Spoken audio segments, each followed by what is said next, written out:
The Harvard faculty lounge fell into shocked silence as Dean Margaret Thornton stared across the mahogany conference table at the woman who had just delivered the most brilliant literary analysis the English department had heard in decades. Sasha Grey, sitting perfectly composed in a charcoal wool blazer, her signature dark hair pulled back in an elegant chignon, had just finished presenting her groundbreaking research on postmodern feminist literature that would reshape academic discourse forever. "Professor Marina," Dean Thornton began, her voice tight with barely controlled anger, "I've just been informed of your previous career. This is absolutely unacceptable. Harvard University cannot have someone with your background teaching our students. You have 24 hours to submit your resignation, or I will personally ensure your termination and academic destruction." The statement sent shockwaves through the assembled faculty. Department heads shifted uncomfortably in their leather chairs. Tenured professors exchanged worried glances, and the room buzzed with whispered conversations. Never before had a Harvard dean so directly threatened a colleague based on their past, especially not one who had just presented revolutionary academic work. But Sasha Grey didn't flinch. Instead, she calmly reached for a thick leather portfolio that sat beside her presentation materials, her movements deliberate and confident. What happened next would transform this academic confrontation into one of the most memorable faculty meetings in Harvard's 386-year history, proving that intellectual brilliance can emerge from the most unexpected backgrounds and triumph over the most entrenched prejudices. Before we dive into this extraordinary academic showdown, make sure to like this video and subscribe to our channel for more incredible stories of redemption, intellectual triumph, and the power of education to transform lives. The tension at Harvard had been building for 3 years, ever since Dr. Marina Volkov had joined the English department as an assistant professor specializing in contemporary literature and gender studies. What no one knew was that Marina Volkov was actually Sasha Grey, the former adult film actress who had quietly reinvented herself through one of the most remarkable academic transformations in modern history. After leaving the adult entertainment industry in 2011, Sasha had enrolled at UCLA under her real name, Marina and Hansis, completing her bachelor's degree in English literature with highest honors. She had then earned her master's degree at Columbia University, where a thesis on sexual agency and female narrative voice in 21st century literature had won the department's most prestigious award. Finally, she had completed her PhD at Yale, writing a groundbreaking dissertation that analyzed how female sexuality was portrayed in contemporary fiction. Throughout her academic journey, she had maintained complete privacy about her past career, using her birth name and avoiding any connection to her former identity. Her professors knew her as a brilliant, dedicated scholar with an unusual insight into gender dynamics and sexual politics in literature. Her research was revolutionary, her teaching evaluations were outstanding, and her publications were reshaping feminist literary criticism. The case that had brought everything to a head was her recent presentation to the Harvard English department about her upcoming book, Reclaiming the Narrative: Female Sexual Agency in Contemporary Literature. The work was groundbreaking, offering fresh perspectives on how female authors were challenging traditional literary representations of women's sexuality. Major university presses were competing to publish it, and early reviews from peer scholars were calling it transformative and essential reading. Dean Margaret Thornton, a 67-year-old traditionalist who had spent her entire career at Harvard, represented the old guard of academic elitism.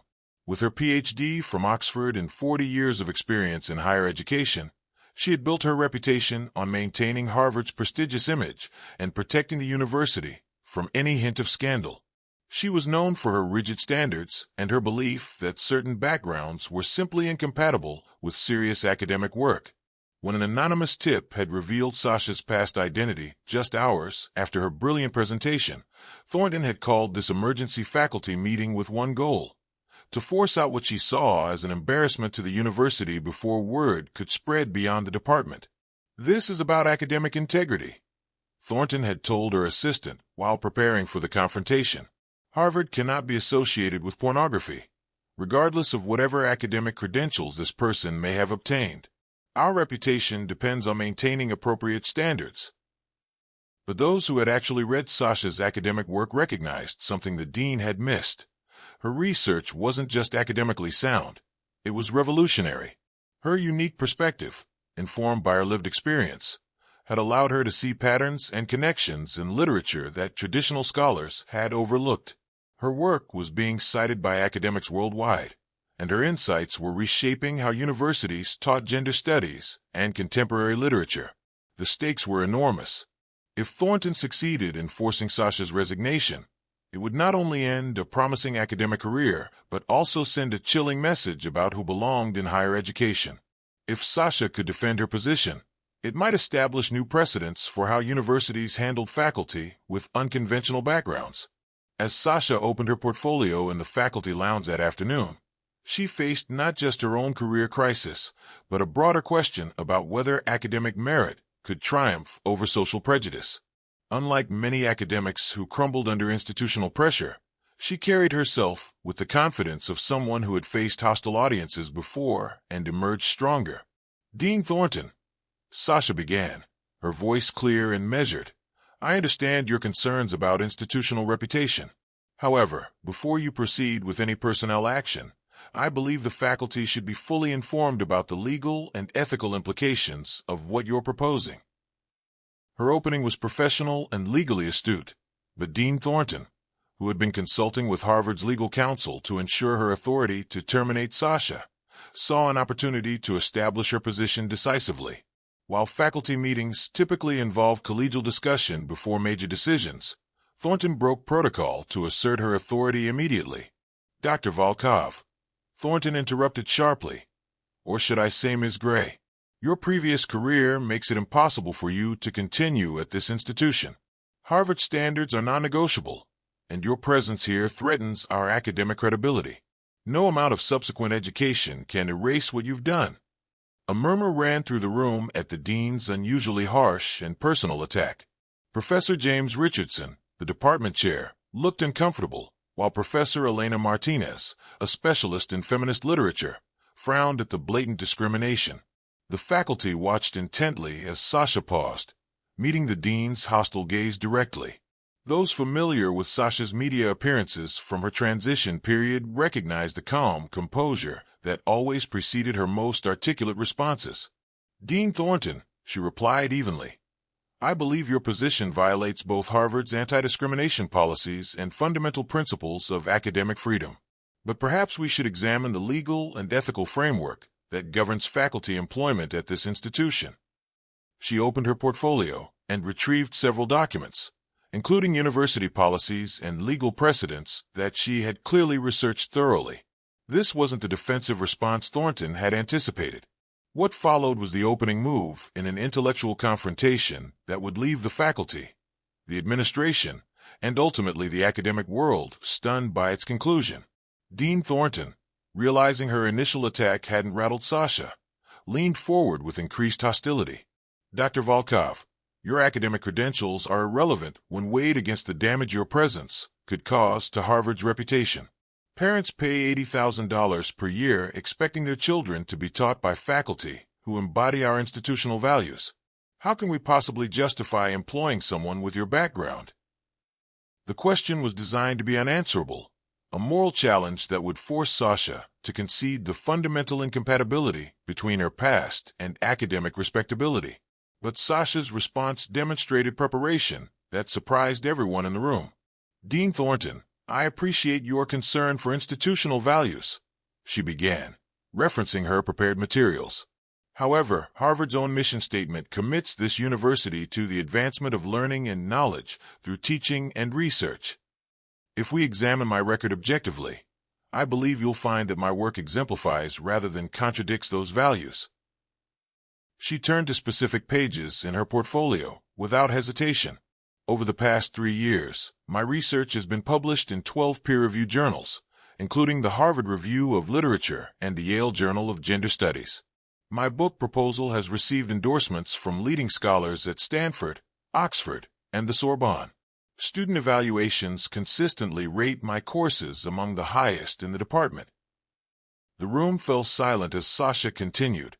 "More importantly, My research has opened new avenues of inquiry that traditional scholars hadn't explored.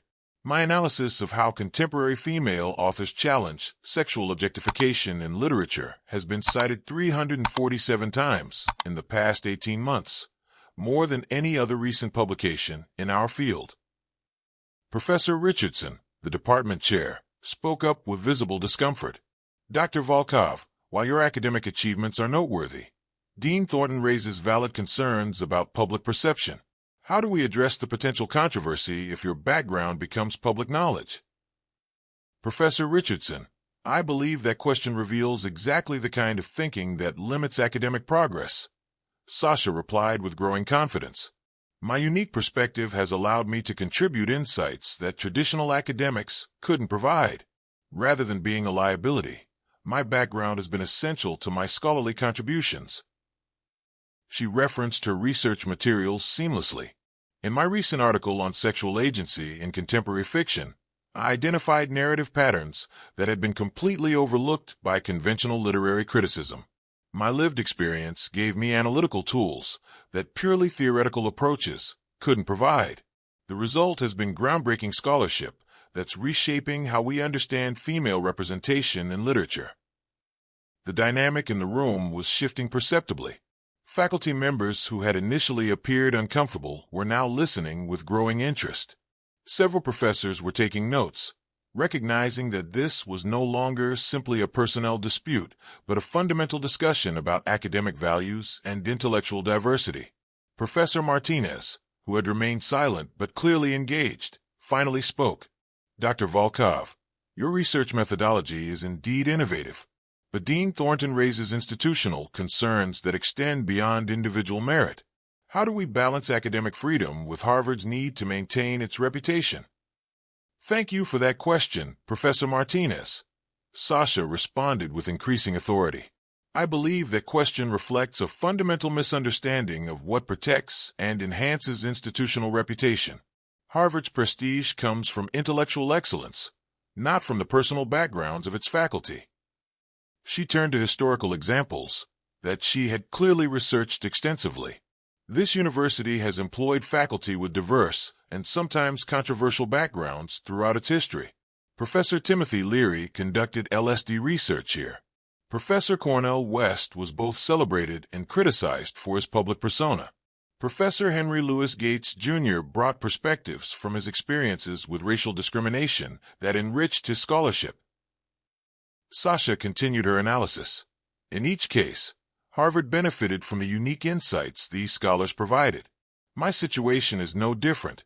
My past experiences inform my current scholarship in ways that pure academic training never could.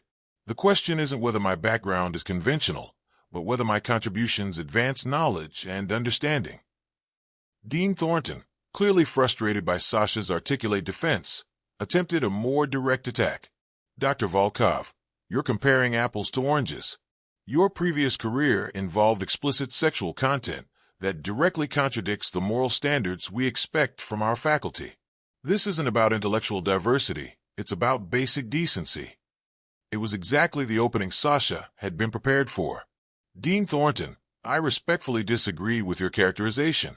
First, my previous career was legal and consensual. Second, and more importantly, the suggestion that past sexual behavior disqualifies someone from academic excellence reflects exactly the kind of prejudice that my research examines and challenges. She retrieved additional documents from her portfolio. In my forthcoming article, Sexuality and Scholarly Authority, Challenging Academic Prejudices, I analyze how academia has historically excluded voices that challenge conventional moral frameworks. This exclusion hasn't protected intellectual integrity. It's limited it. The faculty lounge fell completely silent as Sasha delivered her most powerful argument. My research demonstrates that understanding sexuality requires more than theoretical analysis. It requires engagement with lived experience. Traditional literary criticism has failed to adequately analyze sexual themes in contemporary literature precisely because it lacks authentic perspective. Professor David Chun, a senior faculty member known for his progressive views, leaned forward with obvious interest.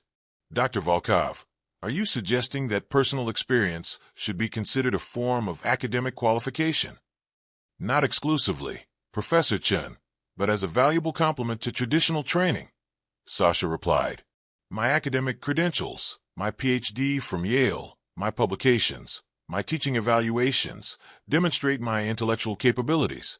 My lived experience provides analytical perspectives that purely academic backgrounds cannot offer. The combination has produced scholarship that advances our field in unprecedented ways. She continued with remarkable precision. Consider my analysis of sexual autonomy in Margaret Atwood's recent work. Traditional critics interpreted her female characters through established feminist frameworks. My perspective, informed by my understanding of sexual agency, revealed narrative techniques that previous scholars had missed entirely. The result was insights that Atwood herself praised as groundbreaking and essential. The mention of Margaret Atwood's endorsement caused several faculty members to exchange surprised glances. Atwood was one of the most respected literary voices of the contemporary era, and her approval carried enormous weight in academic circles. Dean Thornton, sensing the momentum shifting against her position, made one final attempt to assert institutional authority. Dr. Volkov, regardless of scholarly merit, Harvard must consider broader implications. We have responsibilities to our students, donors, and the wider academic community. Some backgrounds are simply incompatible with our institutional mission. Sasha's response would become one of the most quoted statements in discussions of academic freedom and institutional prejudice. Dean Thornton, if Harvard's mission is truly the advancement of learning and knowledge, then excluding brilliant scholars based on moral prejudices about their past experiences directly contradicts that mission. You're not protecting Harvard's reputation. You're limiting its intellectual potential. She stood and addressed the entire faculty with quiet authority. I've dedicated the past decade to earning the credentials and producing the scholarship that qualifies me for this position. My work is reshaping literary criticism and opening new avenues of academic inquiry. If you choose to dismiss these contributions because of moral judgments about my past, you're not upholding academic standards. You're betraying them. The confrontation had reached its climax. The faculty sat in stunned silence as they realized they were witnessing not just a personnel dispute, but a fundamental challenge to how academia defined merit and belonging. As the faculty meeting reached its critical moment, Professor Richardson, as department chair, recognized the need to address the institutional implications of the confrontation. The room remained tense as he prepared to guide the discussion toward some kind of resolution. Dr. Volkov, Richardson began carefully. Your defense of your position has been remarkably articulate and well-researched. However, we need to address practical concerns about how the broader academic community and the public would respond if your background became widely known.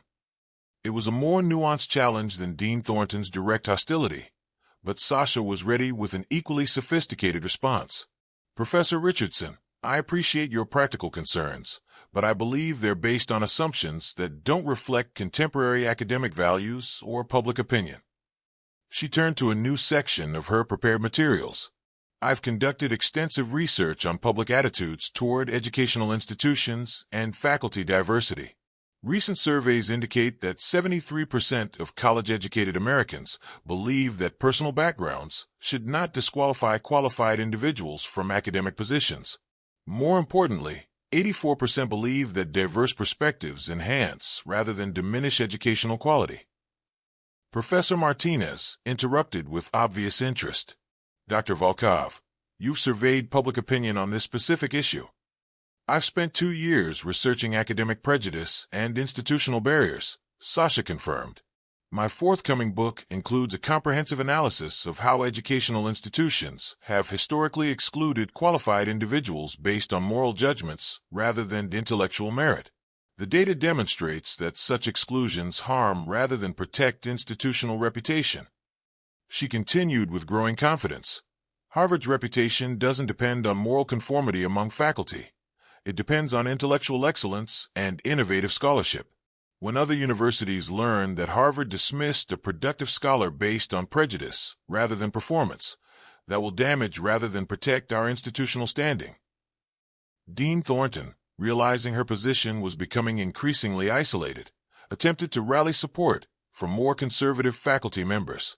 "Professor Williams," she addressed a senior literature professor, "surely you agree that institutional standards require certain moral expectations from our faculty." Professor Williams, who had been listening thoughtfully throughout the exchange, surprised Thornton with his response. "Dean Thornton, I've been teaching at Harvard for 32 years, and I've seen many attempts to define appropriate faculty backgrounds. In my experience, our most valuable colleagues have often been those who brought unconventional perspectives to their scholarship." He turned to address Sasha directly. "Dr. Volkov, I've read your work on contemporary feminist literature, and it's some of the most insightful analysis I've encountered in decades. Your theoretical framework for understanding sexual agency in fiction has influenced my own teaching. If we lose that scholarship because of moral prejudices about your past, Harvard will be diminished, not protected." The support from such a respected senior faculty member shifted the dynamics in the room dramatically. Other professors began expressing similar views, acknowledging both the quality of Sasha's scholarship and the problematic nature of excluding faculty based on their personal histories. Professor Chen spoke up with obvious conviction. "I move that we formally affirm Dr. Volkov's position in this department based on her academic merit and scholarly contributions. Any attempt to remove her based on her personal background would violate fundamental principles of academic freedom." "I second that motion," Professor Martinez added immediately. "Dr. Volkov's research has enhanced our department's reputation and advanced important scholarly conversations. We should be celebrating rather than questioning her contributions." Dean Thornton found herself increasingly isolated as faculty members voiced support for Sasha's position. The academic arguments had proven more compelling than institutional concerns about reputation management. "This is highly irregular," Thornton protested. "Faculty personnel decisions require careful review through proper administrative channels. We cannot make such determinations in an informal meeting." Professor Richardson, recognizing his responsibility as department chair, addressed the procedural concerns while supporting the faculty consensus. "Dean Thornton, while formal procedures are important, this situation arose from an irregular challenge to Dr. Volkov's position. The faculty has the right to express its confidence in our colleagues, particularly when their academic standing is questioned." Sasha, who had remained composed throughout the entire confrontation, addressed the room with quiet dignity. "I want to thank my colleagues for their support and their recognition of the scholarly contributions I've tried to make. Whether or not formal procedures are required, I believe this discussion has clarified the principles at stake." She gathered her materials with deliberate care. "I became an academic because I believe in the power of education to transform lives and expand understanding. My own transformation from adult entertainment to scholarly research demonstrates that potential. If Harvard chooses to embrace that story rather than be embarrassed by it, this institution will be stronger for it." Dean Thornton, recognizing that her position had become untenable, made one final attempt to assert administrative authority. "This matter will require review by the university's legal counsel and administration. No final decisions can be made without proper oversight." But the faculty had already reached its conclusion. The overwhelming support for Sasha's position made clear that any administrative attempt to remove her would face significant opposition from the academic community. As the meeting concluded, the transformation was remarkable. What had begun as an attempt to force Sasha's resignation had become a powerful affirmation of academic freedom and intellectual diversity. The faculty's recognition of her scholarly merit had trumped administrative concerns about institutional reputation. The aftermath of what quickly became known as the Grey Affair spread through academic circles with unprecedented speed. Within days, news of the confrontation had reached universities across the country, generating intense discussion about academic freedom, faculty diversity, and institutional prejudice. The Harvard Crimson published a detailed account of the faculty meeting, describing it as a watershed moment in discussions of academic merit versus moral conformity. The article quoted multiple faculty members, praising Sasha's scholarly contributions and criticizing the administration's attempt to force her resignation based on her past career. Academic Twitter exploded with support for Sasha's position. The hashtag academic merit matters trended nationally as scholars from around the world shared their own experiences with institutional prejudice and celebrated Harvard's faculty for defending intellectual diversity. Professor Margaret Williams from Stanford published an op-ed in the Chronicle of Higher Education titled "The Sasha Grey Moment: Why Academia Needs Diverse Voices." The piece argued that universities' greatest contributions had always come from scholars who brought unconventional perspectives to their research, and that excluding such voices weakened rather than strengthened academic institutions. Within a week, major academic publishers were competing to acquire Sasha's forthcoming book on sexuality and literary criticism. The University of Chicago Press ultimately won the bidding war, with an editor commenting that Dr. Volkov's unique perspective and rigorous scholarship represent exactly the kind of innovative academic work that advances our field. The legal implications were equally significant. Harvard's legal counsel advised the administration that pursuing Sasha's termination based on her past career would likely violate both anti-discrimination policies and academic freedom protections. The university's insurance company warned that such action could expose Harvard to significant liability. More importantly, the incident sparked broader conversations about who belongs in academia and how institutions should evaluate faculty merit. Universities across the country began reviewing their hiring policies to ensure they focused on academic qualifications rather than personal backgrounds. Dean Thornton, facing criticism from faculty, legal counsel, and academic peers, quietly withdrew her termination threat. She issued a brief statement acknowledging that Dr. Volkov's academic contributions merit her continued position in the English department. But the transformation extended far beyond administrative capitulation. Sasha's courage in defending her position had established important precedents for academic freedom and had demonstrated the value of intellectual diversity in higher education. 6 months later, Sasha's book, Reclaiming the Narrative: Female Sexual Agency in Contemporary Literature, was published to widespread critical acclaim. The New York Times Book Review called it groundbreaking scholarship that redefines how we understand sexuality in modern fiction. The Times Literary Supplement described it as essential reading that demonstrates how lived experience can enhance rather than compromise rigorous academic analysis. Harvard University, recognizing the positive attention Sasha's work had brought to the institution, featured her prominently in recruitment materials highlighting the university's commitment to intellectual diversity and academic excellence. Her story became a powerful example of how education could transform lives and how diverse perspectives strengthen scholarly communities. A year after the faculty confrontation, Sasha was promoted to associate professor with tenure, the youngest faculty member in the English department to achieve that distinction. Her classes consistently filled to capacity, with students drawn both by her innovative teaching methods and her unique insights into contemporary literature. Dean Thornton, meanwhile, faced ongoing criticism for her handling of the situation. Faculty members increasingly questioned her leadership style and her commitment to academic freedom. She announced her retirement 18 months after the incident, citing a desire to pursue other opportunities. In her farewell address to the Harvard community, Sasha reflected on her journey from adult entertainment to academic excellence. Education has the power to transform not just individual lives, but entire communities' understanding of human potential. When we judge people based on their past rather than their contributions, we limit our own capacity for growth and discovery. She concluded with words that would become a rallying cry for academic freedom advocates. Harvard taught me that intellectual merit transcends social prejudice, and that our greatest contributions often come from those who bring unconventional perspectives to conventional wisdom. That lesson applies not just to literature, but to life itself.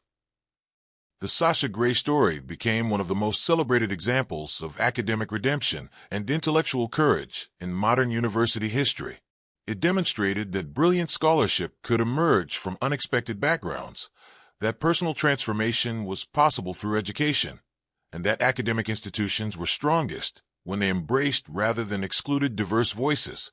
Most importantly, it proved that in academia, as in democracy, the power of ideas ultimately triumphs over the prejudices of institutions. Sasha's journey from adult entertainment to academic excellence became an inspiration to countless individuals who had been told their backgrounds disqualified them from intellectual achievement. Her legacy extended far beyond her scholarly contributions. She had fundamentally changed how universities thought about faculty diversity, academic freedom, and the relationship between personal history and professional merit. In doing so, she had made higher education more inclusive, more innovative, and more true to its fundamental mission of advancing human knowledge and understanding. Thank you for watching this remarkable story of intellectual triumph and academic courage. If you found this account of educational transformation and the power of scholarship to overcome prejudice inspiring, please hit the like button and subscribe to our channel for more stories of personal redemption, academic excellence, and the ongoing fight for intellectual freedom. Leave a comment below with your thoughts on how we can better support diverse voices in higher education and ensure that academic merit matters more than social conformity.